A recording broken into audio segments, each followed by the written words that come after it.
right? Cortisol is a stress hormone. One of the effects of cortisol is that it sears in memory. Culture is what happens in those hard moments because that's what people remember, right? So you can sit there and say, we're all about being innovative, but under pressure, if you just stayed, to the status quo, you don't take risks. Well, are you really innovative? 65% of people now would forego a pay raise to see their manager fired. That data just kills me. It it really does.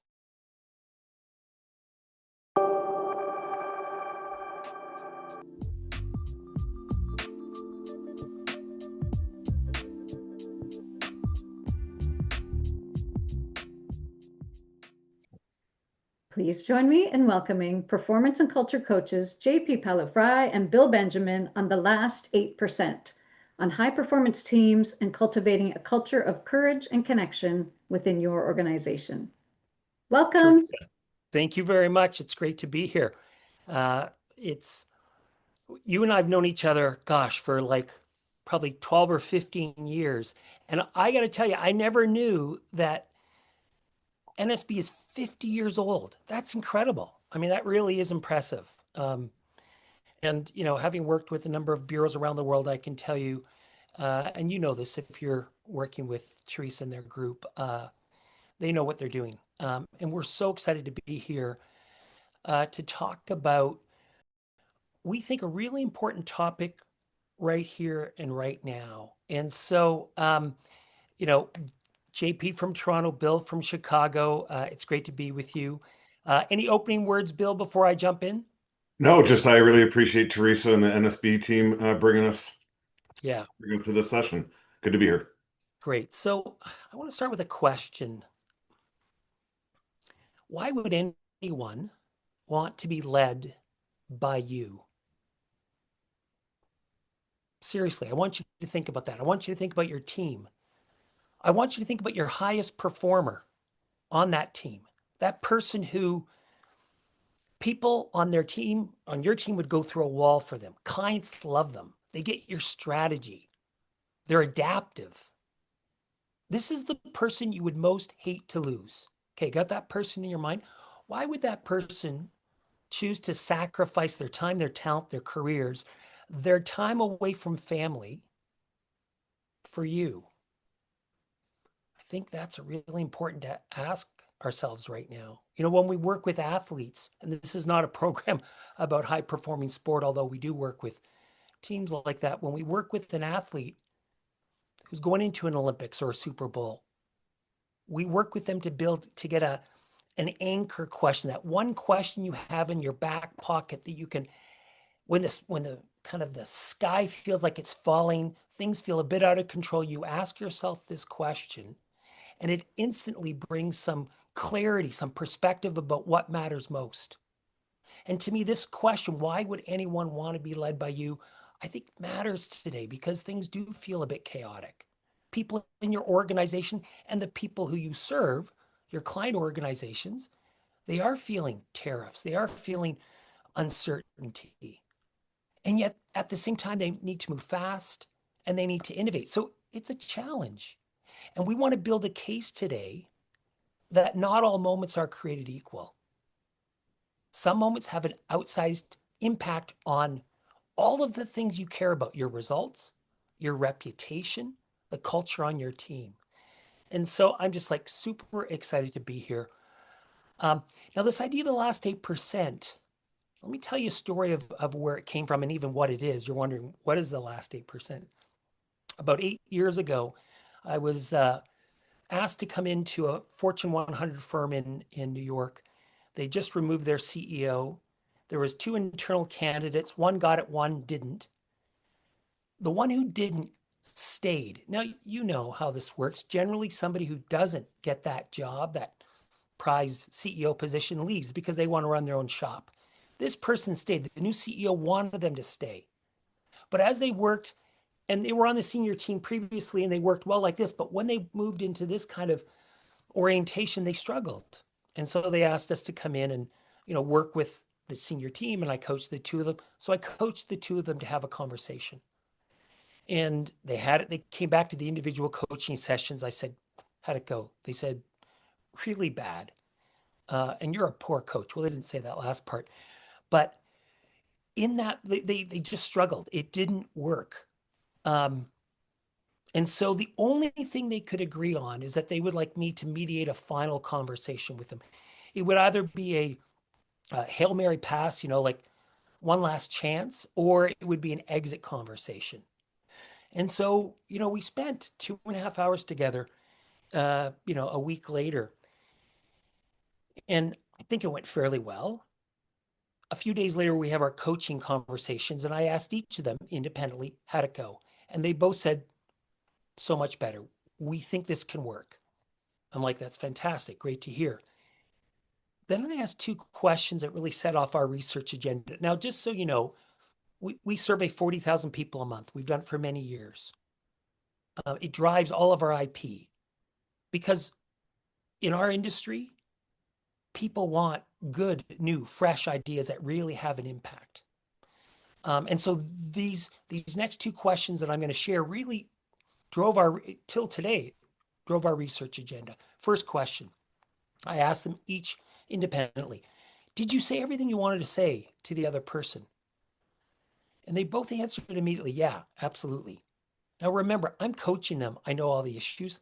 I'm in the room with them. They're not saying everything they want to say. So I said, really, you said everything you want to say. Then they both agreed, again, independently, but they both said, yeah, okay, maybe not.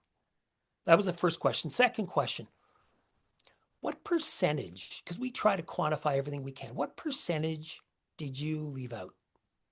Did you really want to say, but you didn't say? And they both agreed somewhere between 5 and 10%. And it was like a light bulb went off. We thought, there's something here. And we wanted to quantify. And in fact, then we did a study of 34,000 people where we tried to understand, not just in conversations, but in decisions, in all kind of risk situations, what's the gap between that kind of the risk we feel we should take in having the full conversation, making a hard decision? What's the gap between that conversation or decision we feel we should make and then the actual conversation, the actual thing we cover? And we found it to be 7.56%, rounded up to 8. That's the hardest part of a conversation, that the part of the conversation that has consequences. Let's say Teresa and I are having a conversation. As I get to 85, 90, 92% of what I want to say, as I get to that last 8%, Teresa, she sees where this is going. She sees that there are consequences for her. She gets emotional, gets triggered. I get infected by her emotion, right? You put 3 people into a room at Harvard Medical Business School. They did a joint study. The person most emotionally excitable, whether negatively or positively, will infect the other 2 people within 30 seconds. So I get infected by the emotion that Teresa's feeling as we're getting into the last 8%. And here's what happens that we miss.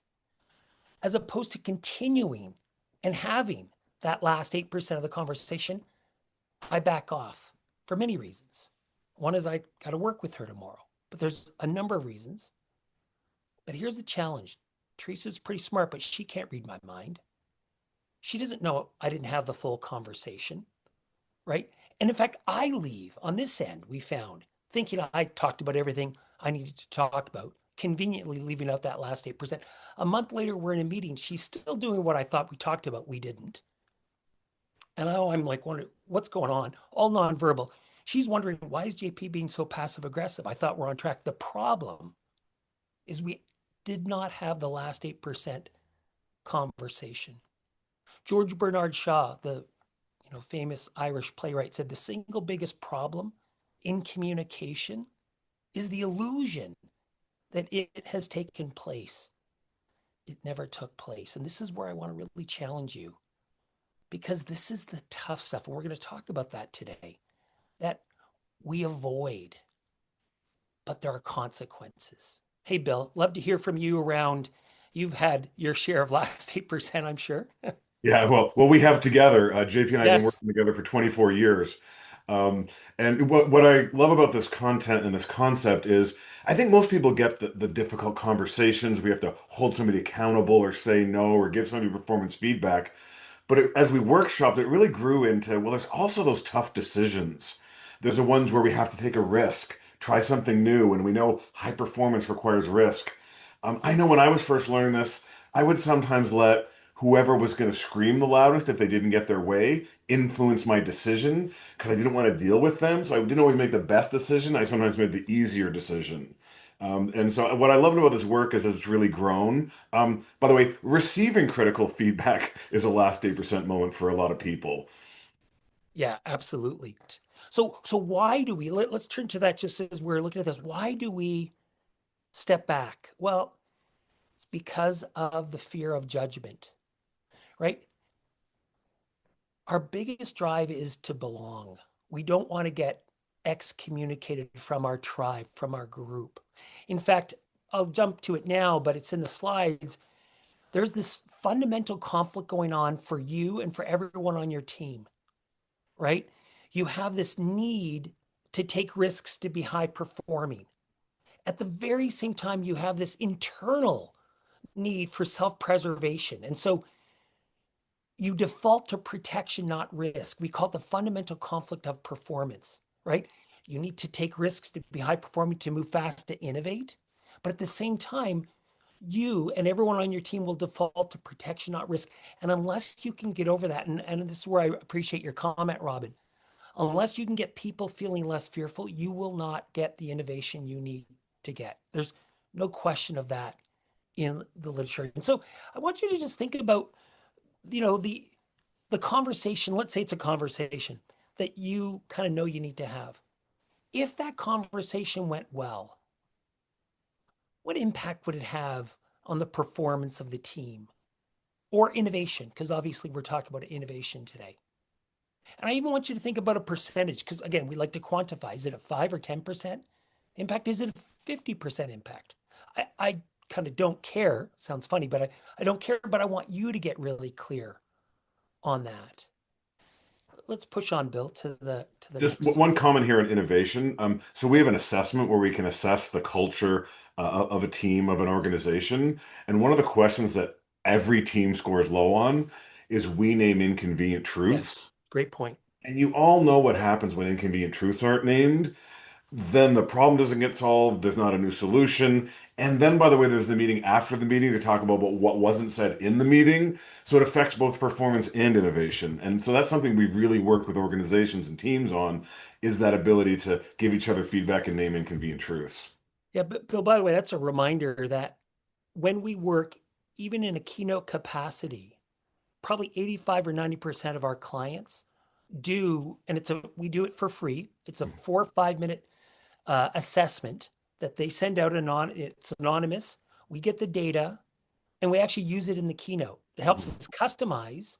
It helps people kind of think about it before the program, but it also helps us to take that and compare it to benchmarks. And people love to learn about themselves. So just as an aside, because in our world, it's how can we add value for an audience? And people with math degrees like me love to see data. So it's another positive. Yeah.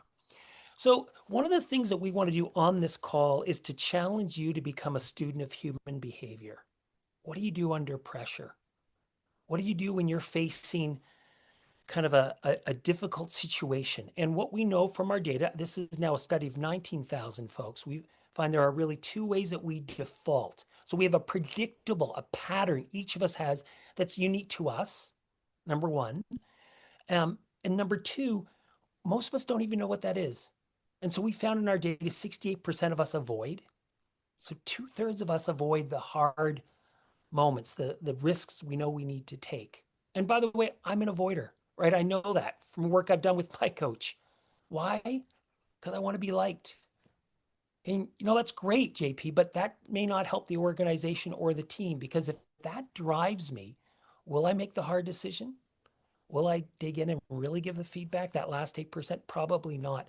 That 68%, the other 32% is what we call make a mess. And Bill, you know a little bit more about that. Why don't you share? Yeah, I tend to be, I'll be in that difficult conversation. The other person's reacting, starting getting defensive. Rather than stepping back and avoiding, I now step in, but too strongly, and I make a mess and I start interrupting or I come on too strong. The other thing I'll say about this is why we all have a predictable default behavior. It can be situational. In other words, you might be more likely to avoid when a senior person is challenging you, but when my teenage daughter's yelling at me, I typically find myself yelling back, which, by the way, all I'm doing is teaching her to yell when she's frustrated. So, it can be situational, but we generally have a pattern that we Yeah. default to. Yeah, absolutely. So, what's at stake in the last 8%? Well, there's really three things. And I mentioned this in the intro, right? Starting with results. So, we now know that 70% of people on a team will not speak up when they see something wrong or when they have an idea that they think could really help. So, just think about that for innovation right now. People are not speaking up. Bill mentioned this, naming inconvenient truths. Here's something wrong. Or they have an idea that they think, hey, this might really help, but they're not saying it. How are we going to be creative, innovative if that's the case? This is 7 out of 10. This is not small, right? And that directly impacts your results, right? If you're not, as a leader, if you're not getting all of the available information, how can you make good decisions? And is that going to affect results? For sure. And one other thing about results, don't doubt for a moment that your competitor is not facing their own last 8%. They are, because this is a fundamental challenge all humans face, right? Do we approach those things that cause us fear, or do we avoid, right? It's a fundamental question. And so they are facing their own challenge. So you don't need to be perfect in the last 8%. You just need to be a few percent better than your competitors for it to become a point of difference, right? For it to become a driver of your results. So the next, what's at stake is reputation. We know that 65% of people now would forego a pay raise to see their manager fired. That data just kills me. It's- It it really oh, does. gosh. I think it speaks to the almost the pain that people experience in their managers, in their Mhm. leadership.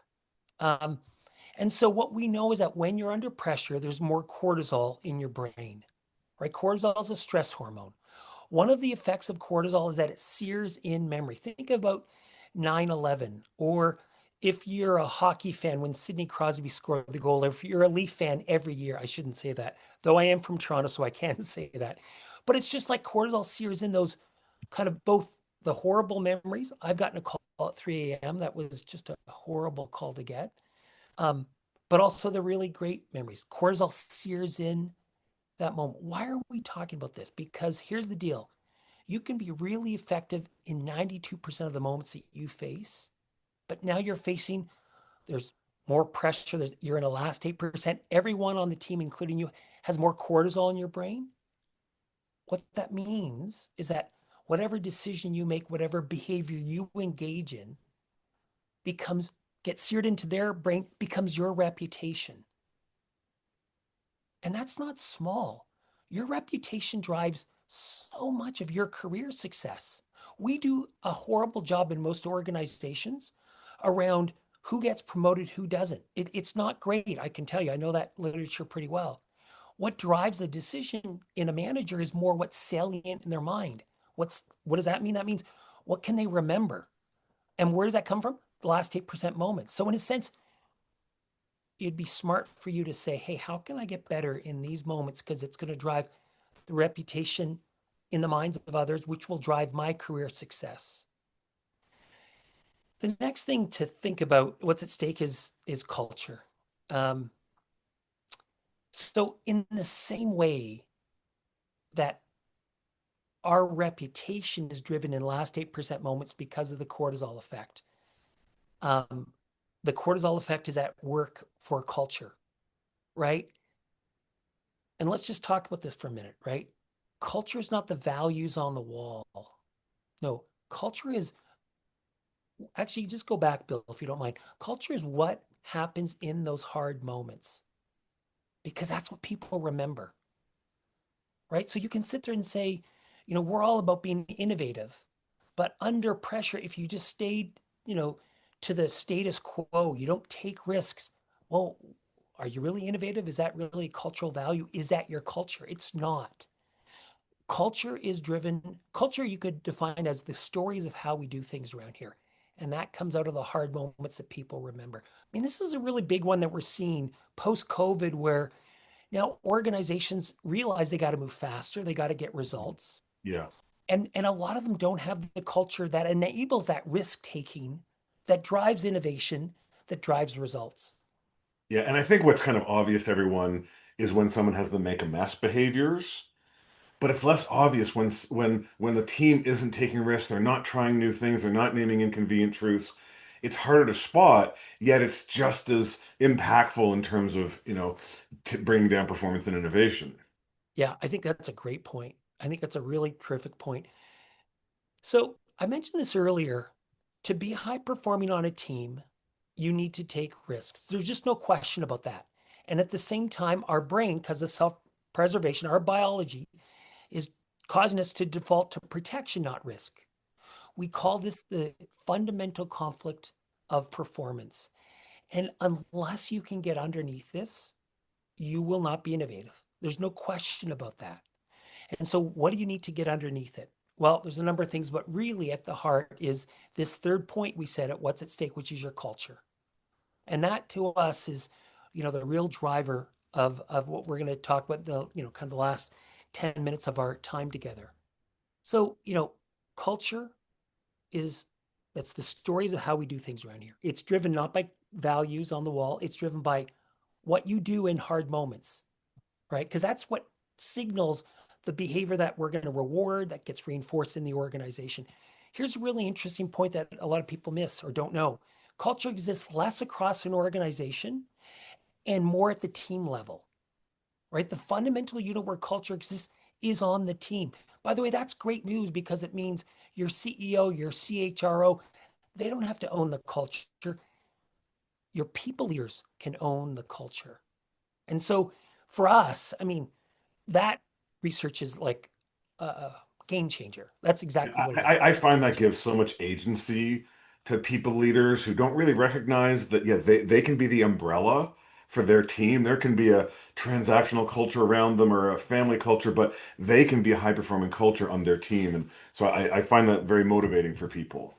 Yeah, absolutely. So let's understand the culture that drives high performance, that enables risk taking. And so with Teresa and the group at NSB, we're going to share something with you, which is the research that we're going to describe right now comes from a study of 72,000 people that is going to be published in Harvard Business Review in September of this year.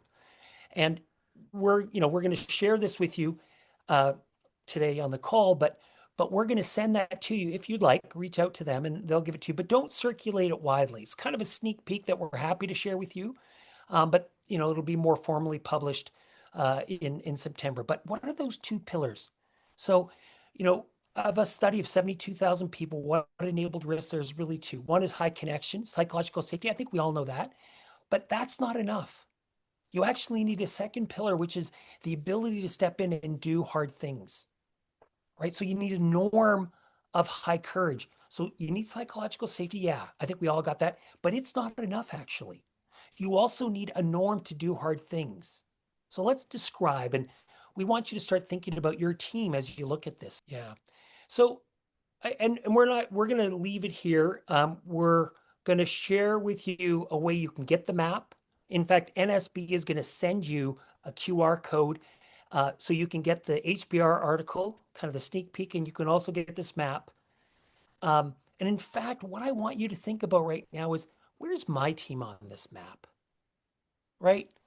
And I want you to think about, in fact, going to our poll, and would you say it's more transactional, more family, more fear-based? And by the Uh, way, if you lead a team, we're actually asking you to think about the team you report into with your boss right, and right. your peers. Yeah, Because a lot of you, if you're a manager, have two different teams you're on. yeah. So this is the team that you report into. Thank you, Bill. That's a great point. So take a minute and kind of make that choice. Um, and in fact, one of the things that you can do, when you get the map, we've included some questions so you can actually ask your team, hey, team, where are we on this map? Mhm. What is a map? It's you get a sense of where you are, where you want to go, and how to get there. And so these questions can help you do that. And this is, again, something we like to do for keynote audiences so that they can take a step after the keynote to really solidify the learning. Yeah, and we've gotten great feedback. Like when an aggressive learner takes this and goes and brings this to their team, we've gotten feedback that they're having some of the best conversations they've ever had. They've unearthed things they didn't know was going on. And so it really is a great exercise. Yeah. All right, Michelle, I think that's probably enough time. Let's Yeah. have a look at the results. Interesting mix. Okay. Some fear-based. I'm sorry for those folks. Yeah. So what's interesting, and you'll see this in the article, we're a little different than the article, but where we're the closest is the article had 37% in family, and this is you are 38%. So that's really interesting. In our And research. we're Yeah. obviously a smaller sample size than 72,000. But Yeah. but either way, just take a look and see only 25% Hmm. are in the upper right-hand quadrant. Think about what that does for your innovation, right? Which is the point of this. And so as as you look at this map, we often, Bill mentioned this earlier, um, where we CEO gets up before us and says, we're like a family. And the truth is you might think of yourself as a family. You're not a family, right? In a family, you don't let go of your lowest performing kid, right? But it doesn't mean you can't have high care. And the big difference here that we want you to get is you can have high care like a family, but if you twin it with high accountability, that's when you get your best performance. That's when you get risk taking. And final point is this, one of the things that we do is we coach coaches in the NFL, NBA, NHL, Olympic coaches. And what I've noticed in some of those really great coaches is their athletes feel high care and high accountability. In fact, their athletes feel, and I mean this word literally, their athlete feels loved. And because they know their coach's intention, they feel loved, they feel that high care, they can endure that high accountability. They can endure high standards, really honest but fair feedback. And that's when you get aggressive learning, risk taking performance. So, Sarah mentions, it isn't just the leader that establishes the culture on the team. Individuals on the team absolutely can absolutely. have an impact on the team. They can, show care and demonstrate. They can also be toxic. And so you're right. It isn't just the leader of a team that can Yeah. demonstrate that can form the culture. Yeah. And I'll just say this as you're jumping on, Teresa. Toby asks, is this map going to be in the HBR article? Absolutely. So the article that's going to be published is both the data on the last 8%, that 34,000 person study, that gap between, the risk we feel we should take and the actual risk, but then the map, which is what enables that risk taking. But Teresa, great to have you back. Thank you so much, JP and Bill. Really appreciate that thoughtful walkthrough of the research that you've done and what you've seen in terms of how that impacts organizations. And then giving us that map is so insightful, realizing where do you fit on that map and then sharing some of the behaviors that contribute to it so that we're all aware. So thank you for that. Our pleasure. Uh, we do have time for some questions, and I see some coming in. Feel free to add your questions as need be. We have a Well, question. Oh, go ahead, Teresa. no, you're good. I was sorry. I was going to jump in because I saw a good one, so I got a little anxious there. That's all right. Janice says, "What do people do when leaders tell them that HR will fix it?" And by that, I'm assuming she means the culture. Yeah. I mean, it's a great question. Do you want to take it, Bill, or would you like Yeah, me to? yeah. I mean, again, I think that's where. I mean, I'm guessing a little bit. I'm making some assumptions here that individual who's saying, "Well, HR is going to fix this," doesn't realize they own the culture on their team, and they're Yeah. thinking, "Well, I can't change what senior leaders are doing." Yeah. Well, one, have you given feedback? But two, for the most part, you're right. You can't necessarily change what everyone around you is doing, but you can own your culture on your team. So I think that's really for me, Janice, the answer to that question. And feel free to, fill that in a bit or add some context to that. Yeah, I think that's maybe the big thing. So in our practice, Bill and I speak to audiences all over, but the bigger part of our practice is actually helping organization change their cultures at speed and at scale with the map and everything that you've heard today. And that key, we mentioned it earlier, it's not HR, it's not CHRO, it's not CEO, it's people leaders. That's who you want to equip. And the data is pretty clear that when you do that, they actually love it. Their teams love it, but you can do this at speed and at scale. And that's really exciting, of course. I noticed Teresa said, when is HBR? It's going to be September of this coming year, Teresa. Other Teresa. Yes, but we're going to send you a draft copy of Yeah, it. yeah. So you're going to get you're going to get a preview of it. Yeah.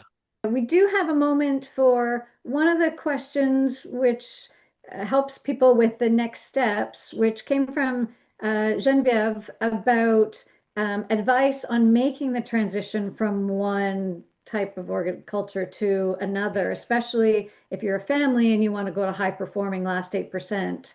Any tips on making that transition? Yeah, that's a great question. So the biggest concentration, as people see in the article, and we saw, was in the lower right family. Makes sense. More of us are avoiders. So that all, that's consistent.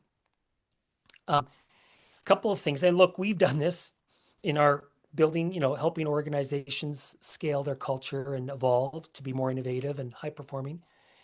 There are a couple of things we've learned. If you don't have the senior lead, even though people leaders have to be core to everything we're doing, you need the CEO 100% bought in. Culture is not it's a nice thing to have, or we should have a nice culture. No, in our opinion, the only reason you work on your culture is to help you execute your strategy. Your people are so busy, they don't have time for platitudes, empty gestures. No, if this helps them get more done, get more traction, feel better about being productive, then they will jump in. And so you need the CEO seeing this, and you need work done at the senior team so they're actually modeling the behavior. And then you need a structure for those people leaders to own the culture on their team. And we have something we've developed called a sprint. We won't get into it now, but we're pretty excited about that. And so the key though is when that CEO says, "Hey, folks," and we do this in a very kind of choreographed way in an interview format, virtually to the whole organization. When they sit there and they go, "I have been avoiding. I'm part of the challenge around being a family culture." That's when people feel like when they show that bit of that vulnerability, that's when they start to go, okay, things are changing here. So it's got to be everywhere all together all at once to create the peer pressure to say, we are a courageous organization. And it happens all across. I wish we had more time to talk about that, but I hope that answers the question. Thank you so much for that and for everyone for joining us today. JP and Bill, I found it was a really clear approach to building company culture and focused on accountability and care. And as you just mentioned, becoming a courageous organization. And so generous with your offer to provide the advanced reading copy of the Harvard Business Review article coming out this fall, as well as the culture map. So we will ensure that the video recording, sample takeaways, as well as those two key pieces will be included in the follow-up to everyone who RSVP'd for this session.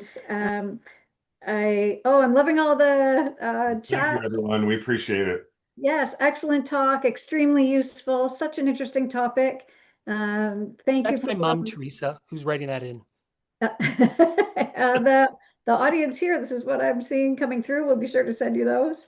And I'll just use a moment here to also acknowledge one of the attendees, Janice Cardinale. Thank you for your contributions in the discussion. This is May Mental Health Awareness Month, and Janice is an advocate for mental health with Event Minds Matter for the events industry. It can be a really stressful job, and as JP and Bill, as you've pointed out, it can be challenging for our mental health when we're avoiding issues. So you providing us some of the tools to address that, I think will help both the events industry and a lot of the corporations and associations that are online with us today.